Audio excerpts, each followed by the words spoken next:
Hello दोस्तों, myself Dr. Kiran Chotalia. Today I am discussing about male hairline. If you're planning for a hair transplant और आपको अगर mail hairline आपकी जो hairline design कैसी होनी चाहिए जिससे आपकी लाइफ आपका लॉन्ग टर्म का रिजल्ट उससे कैसे अफेक्ट होगा तो उसके बारे में हम डिस्कस करने जा रहे हैं। अगर आप भी हेयर ट्रांसप्लांट करने वाले हो, आप कंफ्यूज हो कि आपका फॉरहेड का शेप एंड साइज कितना रखना है, उसमें हेयर लाइन कहाँ से स्टार्ट होनी चाहिए, तो मैं कुछ एग्जांपल्स देता हूँ जो आपको शायद हेल्प करेंगे। मेरे पास काफी सारे पेशेंट आते हैं जिनका हम हेयर ट्रांसप्लांट करते हैं और उनमें एक चीज हमने बहुत ही नोटिस करी है। हर एक पेशेंट को थोड़ा यूनिक फॉरहेड का शेप होता है, फेस का शेप होता है, हेयर क्वालिटी होती है, उनकी एक्सपेक्टेशन अलग अलग होती है। तो उसके हिसाब से मैं कुछ आइडियाज देने जाता हूँ कि आपके इसमें से चूज कर सकते हो आपके लिए बेस्ट क्या रहेगा। और आपकी ग्राफ क्वालिटी, आपकी हेयर क्वालिटी, आपकी डेंसिटी, उसके हिसाब से भी आप डिसीजन ले सकते हो कि आपके लिए बेटर रहेगा। तो चलिए दोस्तों, ये प्रेजेंटेशन शुरू करते हैं। तो सबसे पहला पॉइंट दोस्तों कि जो मेल हेयरलाइन होती है, बराबर, उसके कुछ डेफिनेटली करेक्टर होता है। बराबर, उसमें तीन चार पॉइंट होते हैं जो मैंने लास्ट टाइम भी बताया, जो नेक्स्ट हमारा प्रीवियस वीडियो था जिसका लिंक मैं इसमें साथ में ऐड कर रहा हूँ नीचे कमेंट में। कि उसका हाइट होता है, उसका शेप होता है, उसका हेयर का कैरेक्टर होता है। तो उसके हिसाब से वो डिफाइन होती है। मेल्स में हमने जैसे बताया था कि जो सेंटर पॉइंट होता है उसकी हाइट फीमेल से कम होती है। शेप उनका थोड़ा अलग वे में होता है, कई बार रिसीडिंग हेयर लाइन के हिसाब से चेंज होता रहता है, एज के हिसाब से मेल पेटर्न हेयर लॉस जो है उसके हिसाब से हेयर लाइन का शेप चेंज होता रहता है।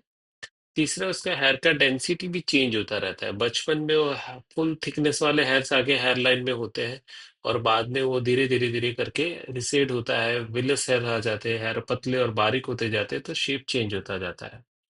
तो हर एक मेल की हेयरलाइन यूनिक होती है। यूनिक होने के साथ साथ उसके डिस्टिंक्टिव फीचर्स होते हैं। Okay. And there are certain types of hairline we can differentiate, तो मैं वो आपको बार बार दिखाता जाता हूँ। दूसरा, अगर आप हेयर ट्रांसप्लांट कर रहे हो और आप कोई पर्टिकुलर हेयरलाइन चूज कर लेते हो, बट नॉर्मली लोगों की हेयरलाइन चेंज होने वाली है एज पर एज, धीरे धीरे धीरे आपका मैच्योरिटी लिखना चाहिए, तो उसके हिसाब से आप जैसे जैसे एज बढ़े आपकी हेयरलाइन भी चेंज होनी चाहिए। तो बेटर है कि आप ऐसी हेयरलाइन चूज करिए कि जो लाइफ टाइम के लिए अच्छी दिखे। मेरे पास काफी पेशेंट आते हैं, मैं आपको एक दो बैड एग्जांपल भी नेक्स्ट ऐसा हो तो आपको दिखाऊंगा, कि जिसमें बहुत नीचे हेयरलाइन करके उनका पूरा लुक खराब कर दिया और उसको रिपेयर करना बहुत मुश्किल हो रहा है। सो जब आप हेयरलाइन सिलेक्ट करो तो ये पॉइंट्स का ध्यान दीजिए। अभी हम जो वीडियो शुरुआत करने वाले हैं उसमें भी आपको थोड़ा आइडिया आ जाएगा कि हेयरलाइन में आपको क्या क्या चीजें कैसे ध्यान देनी रहेगी, क्या क्या आप ऑप्शंस है आपके पास अवेलेबल है। ओके। तो सबसे पहला तो दोस्तों, हेयरलाइन के टाइप्स। तो मेल में ये कॉमन टाइप ऑफ हेयरलाइन है। सबसे पहला तो लो हेयरलाइन में, जिसमें फॉरहेड का साइज जो है बहुत छोटा है। अपना फेस है, हम उसको तीन पार्ट में डिवाइड कर सकते हैं। एक ही होता है फॉरहेड, ये नोज पोर्शन, और ये mouth portion. One third one third one third, ये एक नॉर्मल पैरामीटर है। जो मिडल हेयर लाइन इसमें दिखाई जा रहा है उसमें वन थर्ड वर्तन के हिसाब से फेस को तीन पार्ट में डिवाइड कर सकते हैं। मोस्टली इंडियन मेल्स का हमने जो हेड साइज देखा है वो ऑलमोस्ट 21 सेंटीमीटर के आसपास रफ होता है। तो 14 सेंटीमीटर ये जोन और 7 सेंटीमीटर ये जोन, ये मिनिमम मैंने देखा है। जितने भी हम डेली हेयरलाइन मार्किंग करते हैं पेशेंट के कंसल्टेशन में ट्रांसप्लांट के टाइम, तो हमने देखा है कि वो एक मार्किंग रहता है। लो हेयरलाइन में वो 7 सेंटीमीटर से भी छोटा हो जाएगा, फॉरहेड बहुत छोटा होगा, 5 या 6 सेंटीमीटर का रहेगा। काफी पेशेंट भी हमें एक्सपेक्ट करते हैं, खास करके यंगस्टर, वो हमें एक्सपेक्ट करते हैं कि वैसे वाली हेयरलाइन चाहिए हमें। रिसीडिंग हेयरलाइन मीन जिसमें हेयरलाइन थोड़े ऊपर चली गई है कॉर्नर से, जहां से बाल जाना जस्ट स्टार्ट हुआ है। आपको ग्रेड ऑफ बाल्डनेस पता होगा कि ग्रेड 2 और 3 में ऐसा रहता है कि साइड के बाल ऊपर चले गए हैं। काउलिक क्या होता है, विडोज पीक क्या होता है, अनइवन हेयरलाइन क्या होता है, ये सारी चीजें भी मैं आपको बाद में अभी प्रेजेंटेशन में स्टेप बाय स्टेप दिखाता जाऊंगा। तो this are the broad term: low hairline, natural hairline, receding hairline, cowlick, widow's peak, mature hairline, uneven hairline and straight hairline. हम अभी मेल हेयरलाइन की ही बात कर रहे हैं, फीमेल्स की हम बात नहीं कर रहे हैं। मैं अलग से वीडियो बनाऊंगा जिसमें फीमेल हेयरलाइन के बारे में बात करेंगे, क्योंकि हेयर ट्रांसप्लांट मेजोरिटी मेल्स में होता है। More than 99% surgeries hair transplant की मेल के लिए होती है, तो हम उसके लिए ही टॉपिक डिस्कस करने की बात कर रहे हैं। तो सबसे पहले आता है नॉर्मल नेचुरल हेयरलाइन। इसके पैरामीटर क्या है। अगर आपको हेयर ट्रांसप्लांट के रीजन में बहुत नेचुरल दिखना है और आपको अच्छा दिखना है और आपको नेचुरल ही लुक चाहिए, तो नॉर्मल नेचुरल हेयरलाइन क्या रहेगी उसके बारे में मैं आपको आइडिया दे रहा हूँ। तो सबसे पहली चीज तो नॉर्मल नेचुरल हेयरलाइन का पहला पॉइंट है दोस्तों, कि इसमें जो भी फॉरहेड का या फेस का साइज है उसको 3 पार्ट में आप डिवाइड करो। आपका ये जो नोज, जो ये मिडल पॉइंट ऑफ आईब्रोज है, वहां से chin के एरिया का जो सेंटीमीटर होता है, उसका हाफ मीन्स उसका 50%, जो हाफ होता है वो यहाँ, जैसे कि ये 15 सेंटीमीटर है तो 7.5 सेंटीमीटर, तो 1/3 फोरहेड साइज हो जाएगा, 1/3 नोज एरिया हो जाएगा, 1/3 ये हो जाएगा। तो उसका हाफ मीन्स 1/3 एरिया जो हम फेस का लेते हैं, तो that means that is the normal face proportion of your skin. तो इंडियन मेल्स में अगर 1/3 ऑफ फेस साइज जितना हेयर लाइन रखा जाए तो वो बहुत ही नेचुरल और अच्छा दिखता है, तो आप वो फॉलो कर सकते हो। ये हेयर लाइन स्ट्रेट शेप में होनी चाहिए। ओके, स्ट्रेट शेप में होने की वजह से वो थोड़ा ज्यादा नजर का आएगा। जब आप सामने देख रहे हो कैमरा के सामने तो स्ट्रेट होनी चाहिए, जब आप ऐसे दिख रहे हो तो यहाँ पे यू शेप बनना चाहिए। तो वो एक दूसरा कैरेक्टर होता है कि शेप उसका कैसा होना चाहिए। हमने हाइट फाइनल करी, अभी शेप, तो स्ट्रेट लाइन सामने से दिखनी चाहिए। और जब आप ऊपर से देखो तो हल्का सा यू आएगा, क्योंकि ये कर्वेचर होता है, ये स्ट्रेट नहीं होता है, इसीलिए। एंड लास्ट पॉइंट, वहां पे इनिशियली हेयर लाइन का जो जोन होता है वहां पे थिन सिंगल हेयर्स आने चाहिए। ओके, अगर मैं कोई पेशेंट का एग्जांपल दूं जिसमें आपको दिखाऊं, तो ये जैसे हमारे एक पेशेंट का हमने हेयर ट्रांसप्लांट किया था, you can see here. Okay, कि इसमें हमने स्ट्रेट हेयर लाइन रखी हुई है। यहाँ सामने से देखोगे तो स्ट्रेट मार्किंग है, थोड़ा टेम्पल्स क्रिएट किया, ऊपर से देखो तो यू शेप है। तीसरा, इसमें अगर आप पॉइंट देखोगे तो इसमें आपको और एक पॉइंट नजर आ रहा है कि जैसे कि यहाँ पे ये आगे का एक जोन मार्क किया हुआ है, तो यहाँ पे हम सिंगल हेयर्स, थिन हेयर्स लगाने वाले हैं, अनइवन जिगजैग मैनर में लगाने वाले हैं, ताकि वो थोड़ा ज्यादा नेचुरल लुक क्रिएट कर पाए। तो ये ऐसा वाला लुक अगर आप फाइनल करते हो तो that is definitely going to be more natural and normal hairline. ये उनके रिजल्ट है आफ्टर हेयर ट्रांसप्लांट। तो इसमें आप देख रहे हो ना, आगे का लुक उनका स्ट्रेट आया हुआ है। तो ऐसा हम रिजल्ट ला सकते हैं। Okay, now second comes to low hairline. Low hairline दोस्तों मीन्स, काफी लोगों की एक्सपेक्टेशन रहती है कि मुझे बहुत यंग दिखना है, तो उनका फॉरहेड हम बहुत छोटा करते हैं। काफी पेशेंट बोल रहे हैं मुझे नहीं, 3 फिंगर ही फॉरहेड चाहिए, बहुत छोटा चाहिए, नीचे हेयरलाइन चाहिए। तो दोस्तों ये बहुत डिफिकल्ट है हेयर ट्रांसप्लांट में। अगर आप लो हेयरलाइन एक्सपेक्ट कर रहे हो वो भी नेचुरल वे में, ये जिनको जेनेटिकली मिली है उनको ये अप्रिशिएट होती है और अच्छा दिखता है। जैसे अल्लू अर्जुन की आप हेयरलाइन देखो, बहुत लो हेयरलाइन है, बहुत अच्छा लुक उनका मेंटेन होता है। इसमें फॉरहेड का साइज बहुत छोटा होता है और एक्चुअली हेड साइज भी छोटा होता है, तो जिनके छोटा हेड साइज होता है वो ये चूज कर सकते हैं। और फेस के साइज के हिसाब से ये दोनों का हाफ नहीं, उससे कम वाला फॉरहेड साइज होगा। ठीक है, तो इसमें बहुत हाई डेंसिटी देनी पड़ती है, वरना वो बहुत आर्टिफिशियल रिजल्ट अपीयर होता है। ये बहुत डिफिकल्ट होता है। इवन मैं भी अगेंस्ट में रहता हूँ, पेशेंट को हम कन्विंस करते हैं कि भाई ये वाला आप मत लो, आगे जाके ये रिजल्ट अच्छे नहीं दिखेंगे। फिर भी कोई पेशेंट को एक्सपेक्टेशन है तो कौन कर सकता है। अगर आप लो हेयरलाइन आप अफोर्ड कर पाओगे तो कब अफोर्ड कर पाओगे। एक तो आपका हेड साइज छोटा होगा तो आप लो हेयरलाइन पे जाओगे। दूसरा, आपकी हाई डेंसिटी वाला डोनर एरिया है, पीछे की डोनर एरिया इतना है कि आपको आगे जाके बाल्ड, फर्दर बाल्ड हुआ तो उसके लिए भी ग्राफ्स बचेंगे, ग्राफ्स के आप रिजर्व है तो आप यूज कीजिए। Third is the stable hair line, means आगे जाके आपका बाल्डनेस फर्दर आगे नहीं बढ़ने वाला है तो आप कर सकते हो। चौथा है, आप अगर बाल्डनेस आगे बढ़ने वाला है तो उसकी आप केयर लेने वाले हो कि नहीं। तो पहला, छोटा हेड साइज मीन्स कम ग्राफ की रिक्वायरमेंट। दूसरा, डोनर एरिया ज्यादा मीन्स ज्यादा रिक्वायरमेंट है तो भी मैनेज होगा।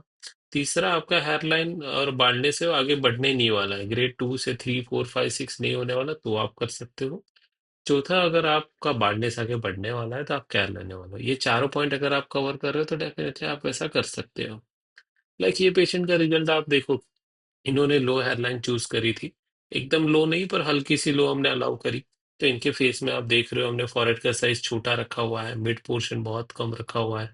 उनका रिजल्ट भी बहुत नेचुरल और अच्छा आया। डोनर एरिया उनका देखो बहुत रोबस्ट है, इनका हेड साइज भी छोटा था। तो मुझे इतना कॉन्फिडेंस है कि अगर ये आगे जाके बाकी का एरिया बाल्ड हुआ, सो मैंने उतना ग्राफ स्टोरेज उनका रिजर्वर छोड़ा हुआ है कि वो भी ऐसी हाई डेंसिटी में मैं फिल कर पाऊंगा। तो ऐसा डिसीजन हम इस टाइप पे ले सकते हैं। और एक पेशेंट है, इनका भी हमने स्ट्रेट लो हेयरलाइन थोड़ा रखा है, बराबर। तो ये नेचुरल से थोड़ा ही लो है, उनका हाई डेंसिटी लुक दिया है। इनको भी आगे जगह वही बेसिक केयर लेनी है, तो आप साइड प्रोफाइल में देख सकते हो। छोटा फॉरहेड है, पर उनका डोनर एरिया आप देखिए बहुत रोबस्ट है। मैंने ऑलरेडी यहाँ से यहाँ मिडवे तक बाल्डनेस कवर अप कर दी है, आगे के लिए उनके पास रिमेनिंग डोनर एरिया है। तो in that scenario he can afford it. दूसरा, ये दोनों पेशेंट के हेड साइज छोटे थे। ओके, वरुण धवन का और इन सब का हेड साइज छोटा है, तो इन दैट सिनारियो वो पॉसिबल है। अभी जैसे मैं ये पेशेंट का एग्जांपल दे रहा हूँ, जिनके आप रणबीर सिंह देख लीजिए, तो उनका हेड साइज बड़ा है, is having a big size of forehead and overall. ऐसे टाइम पे लो हेयरलाइन जरा भी अच्छी नहीं दिखेगी, डोनर एरिया वेस्ट होगा, रिजल्ट अच्छे नहीं आएंगे, ये प्रॉब्लम्स आएंगे। तो ऐसे टाइम पे mature hairline, high hairline, even 7 centimetre forehead size set हो रहा है तो उससे 1 सेंटीमीटर और ऊपर करो, 1/3 ऑफ फेस से थोड़ा और बड़ा फॉरहेड आप बना सकते हो, तो that will help you here. Very common after 25 age, definitely आपको ये सोचना चाहिए। दूसरा इसका फीचर है, थोड़ा टेम्परल रिसेशन भी हम दिखाते हैं, ऐसा लगता है कि टेम्पल्स भी थोड़े वीक हो गए हैं। ओके, तो slight temple thinning, fronto temporal angle थोड़ा ऊपर रखते हैं इसमें, तो इसमें हल्का सा वी शेप भी हम दे सकते हैं। ओके, इसमें डेंसिटी ओवरऑल अच्छी रहती है सारे एरिया की, सिर्फ आगे का हेयरलाइन जोन है हमें क्रिएट करना रहता है। तो जिनका हेड साइज बड़ा है या फॉरहेड साइज बड़ा है, तो उनको स्लाइटली टेम्पोरल रिसेशन वाला लुक, यहाँ पे हम हाई डेंसिटी ट्रांसप्लांट करके ले और साथ में यहाँ आगे हेयरलाइन जोन क्रिएट करें, तो ये ऐसा लुक आ सकता है। इसमें वी शेप भी ले सकते हो, जिसमें थोड़ा और डीप जाएगा। टेम्पोरल एरिया इसमें आप देख रहे हो हमने क्रिएट नहीं किया रिसेशन, तो ये मैच्योर हेयरलाइन वाला लुक आ जाएगा, जिसमें टेम्पल्स भी पीछे है, वी शेप या फिर स्ट्रेट हेयरलाइन थोड़ा ऊपर है। इनका मिड पॉइंट हमने नीचे लिया, कॉर्नर ऊपर लिया, तो ये वी शेप बन गया। इनके केस में हमने मिड पॉइंट भी ऊपर रखा और जो कॉर्नर से हल्का सा डाउन किया, वी शेप में कॉर्नर अप जाएगा, इसमें कॉर्नर डाउन आएगा। तो वैसा वो चेंज करके ले सकते हैं। ओके, तो आप इसमें देख सकते हो कि ऊपर से हल्का वी शेप दिख रहा है। ओके, जो कि इसका कैरेक्टर होता है। अगर आपकी एज 35 से ज्यादा है, तो आप और 1 सेंटीमीटर ऊपर जा सकते हो, तो हेडलाइन थोड़ा और बड़ा रख सकते हो। ऐसा क्यों करना है? क्योंकि आपका जो डोनर एरिया है वो शायद उतना सपोर्ट ना कर पाए कि आपका पूरा बाल्डनेस कवर हो जाए। इनका मैंने केस स्टडी बहुत पहले भी प्रेजेंट किया था।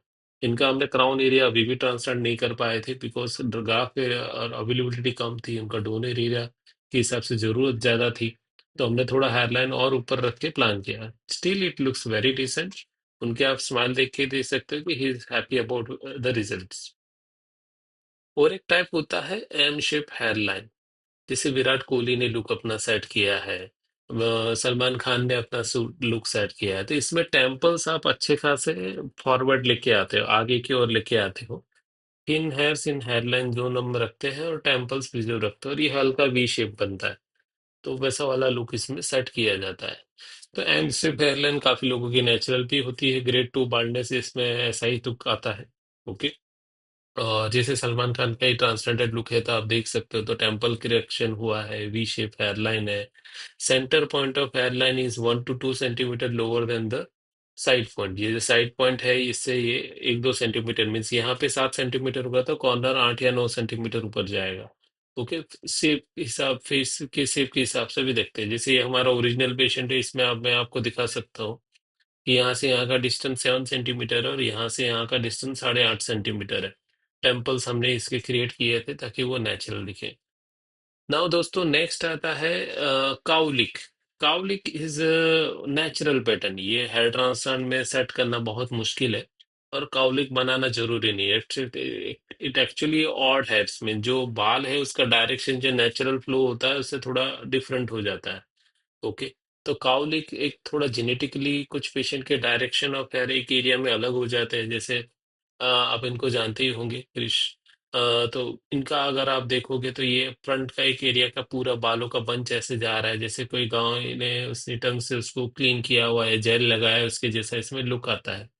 तो आइडियली हेयर ट्रांसप्लांट में ऐसा काउलिक परफॉर्म करना मुश्किल है, मीन्स अगर आपका नेचुरल भी काउलिक था तो उसको हमें चेंज करके नॉर्मल डायरेक्शन में लाना पड़ेगा। Window speak. विडो स्पीक एक टिपिकल यूनिक पिक्चर होता है, काफी पेशेंट में वो एक्सपेक्ट करते हैं, और इसको एक सेंट्रल नॉच आती है। इस बाकी की हेयरलाइन आप स्ट्रेट रखो और यहाँ पे एक ऐसा वी शेप नॉच बनाओ, तो इसको वी शेप्ड हेयरलाइन भी आप बोल सकते हो, पर सेंटर में वी शेप आएगा, कॉर्नर में स्ट्रेट लुक आएगा, और ये काफी प्रोमिनेंट फीचर बनता है, ये काफी लोगों को अच्छा लगता है। तो वी डू दिस। लेकिन हमारे ये पेशेंट में आप देखो तो यहाँ बीच में एक नॉच है, तो वो एकदम वी शेप नॉच एक बन रहा है, वीडियो स्पीक फॉर्मेशन हो रहा है, तो we can do this as well. Okay. Bell shape, so bell shape hairline का वो ये बहुत पुराना पैटर्न था। पहले के हेयर ट्रांसप्लांट सारे जो होते थे वो ये पैटर्न से होते थे। अभी हम लोग ये टाइप के हेयरलाइन जल्दी बनाते नहीं, बिकॉज इसमें अच्छा वॉल्यूम और वो नहीं मिलता है, डेंसिटी और रिजल्ट भी अच्छे नहीं आते। तो मेरा सजेशन रहता है कि हम अवॉइड करें। हमारे कुछ पेशेंट पुराने हैं जिन्होंने चूज किया है, तो हमने उसमें किया रहता है uneven hairline. That is the last option. आपके पास ग्राफ की बहुत कमी है और आप बहुत फॉरहेड बड़ा रखने वाले हो, तो उसमें ग्राफ सेविंग के लिए अननेचुरल और अनइवन हेयरलाइन हम चूज कर सकते हैं। ये कभी कभी अननेचुरल भी दिखता है, कभी कभी बहुत नेचुरल दिखता है। तो इनमें से आप कोई ना कोई ऑप्शन आप चूज कर सकते हो जिससे आपकी हेयरलाइन अच्छे से सेट हो जाए। तो दोस्तों, मेरा वीडियो बनाने का मेन मोटिव यही था। अगर आप हेयर ट्रांसप्लांट करने जा रहे हो तो ये वीडियो जरूर देख के जाइए। एटलीस्ट जो दिन सर्जरी करने हो इसके मॉर्निंग में जरूर देख लीजिए वीडियो, क्योंकि it will be very helpful to choose how hair line shape, height of forehead और वो सारा कैसे सेट करना है। क्योंकि 99% जो लुक आपका आता है हेयर ट्रांसप्लांट के बाद वो फ्रंट इंप्रेशन की वजह से आता है। तो वो अगर अच्छे से कवर अप हुआ तो definitely it will be very helpful to you. आपके रिजल्ट की ट्रू वैल्यू होगी। आजकल क्या हो गया है, काफी सारे सेंटर है, हर कोई हेयर ट्रांसप्लांट कर रहा है, काफी जगह पे बाल लगा के दिए जाते हैं, बाल ग्रो भी करते हैं। और वो इतना नेचुरल नहीं लगता, वो इतना आर्टिफिशियल लगता है कि पेशेंट बहुत परेशान हो गए कि सर मैंने ट्रांसप्लांट तो करवाया पर मेरा लुक इम्प्रूव नहीं हुआ और खराब हो गए। तो आप भी ऐसे कोई बैड एग्जाम्पल ना बने और अच्छे से नॉलेज का यूज कीजिए। आपके लिए होप आई हो ये वीडियो पसंद आया हो, अब फायदेमंद रहा हो, हेल्पफुल रहा हो। हम ऐसे ही और वीडियोस और टॉपिक लेते आएंगे। हमारे चैनल को डेफिनेटली सब्सक्राइब कीजिए। हमें भी डेली सब्सक्राइबर काउंट बढ़ रहा है, तो हमें भी प्रोत्साहन मिल रहा है कि और ऐसा डेली कंटेंट बना के हम डालते जाए। तो दोस्तों, मिलते हैं नेक्स्ट वीडियो में, तब तक के लिए धन्यवाद।